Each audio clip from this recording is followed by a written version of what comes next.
Hi everyone, couple new cars in the collection this week. I grabbed these both from Autorama, a big Detroit-based custom car show, and they had a few really good diecast vendors, and I bought a couple cars from the same guy. First up, it's the Mustang Boss 302. I think it's a 1969. This is a old release, pretty old tooling by Highway 61, a brand I liked very much. Now the Boss 302 was kind of, in a way, a homologation special, a car built to race in the Trans Am series, which regulated engines to be under 5 liters, so hence the 302. And that's also why the Camaro Z28 existed. Same thing, same race series. So, you know, Highway 61 was kind of the peak of the Ertl brand. And today this tooling still exists under like Acme, things like that.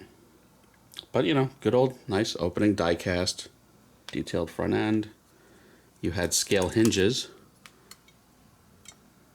Just have big dog legs, which is always nice. Very good engine detail, if you can make that out. Very good engine detail. Plug wires, battery cables. It's just made a 290 horsepower, which back then was pretty good. This was a reasonably quick car. It was also, you know, more noted for handling. You could get obviously bigger and more powerful engines. Please bear with me, my morning cough. So, we do have a carpeted interior. It's nice if you can make out it has floor mats. Rubberized floor mats, which is really cool. You have seat belts. The seats rock forward. So these were chock full of pretty nice details. The wheels and tires are okay. I think that the wheels could be a little more realistic. I think what they call these Magnum 500 wheels, something like that. Unless I'm thinking of yeah, I think they're called Magnum 500 wheels. Sometimes I confuse them with Mopars. Underneath, I really like the simulated overspray right there. I mean, that's what the chassis of these look like instead of just painting it all solid color. It's pretty realistic. Highway 61 always features a moving drive shaft connected to the rear wheels, which is a neat touch. I do really like the period correct louvers. In the trunk you have a spare tire and jack.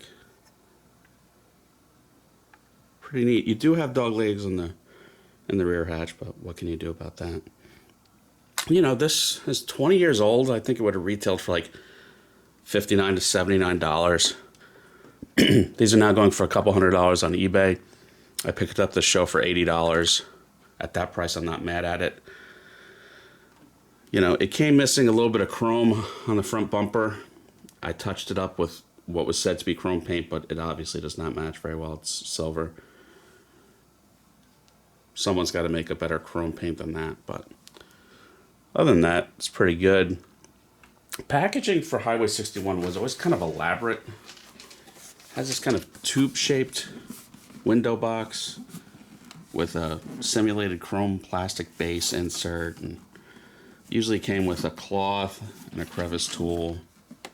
This was brand new in the box with straps. So the box, of course, has a little bit of shelf wear after 20 years. But yeah, a neat piece. Next up is another car in the Mullen Museum series by Mini Champs. I have three more of these I reviewed together a few months ago if you want to check out that video. So this is my fourth. They're quite expensive. They're sealed resin. They display very nicely. I actually leave them on the base. This one is a 1937 Talbot-Lago T150 coupe. This is car number 461 out of 1002. Very pretty car. Very pretty car. Pre-war Art Deco, just a beautiful car. The wire wheels are very good. These had big straight six engines, producing up to like 200 horsepower, which was a lot for back then. Beautiful car. Interior, a little hard to make out in this teardrop shape.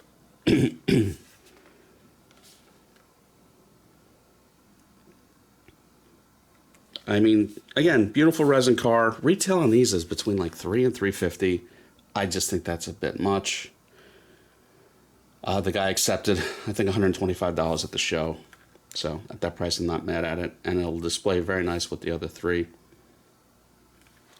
Packaging, a little elaborate and fancy because at this price point, that's what you deserve. There's the outer package displaying the fact that it's part of the Mullen Museum collection. Remove the outer sleeve, and then again, the packaging is very, very pretty. Nice relief there. And yeah, that's it for packaging. There's a big write-up about the Mullen Museum in the car. I'll keep collecting these Mini Champs resin. Anytime I can find one for under $150, I think that's worth it. But yeah, that's it. That's my score from Autorama. Everyone have a good one. Please like and subscribe.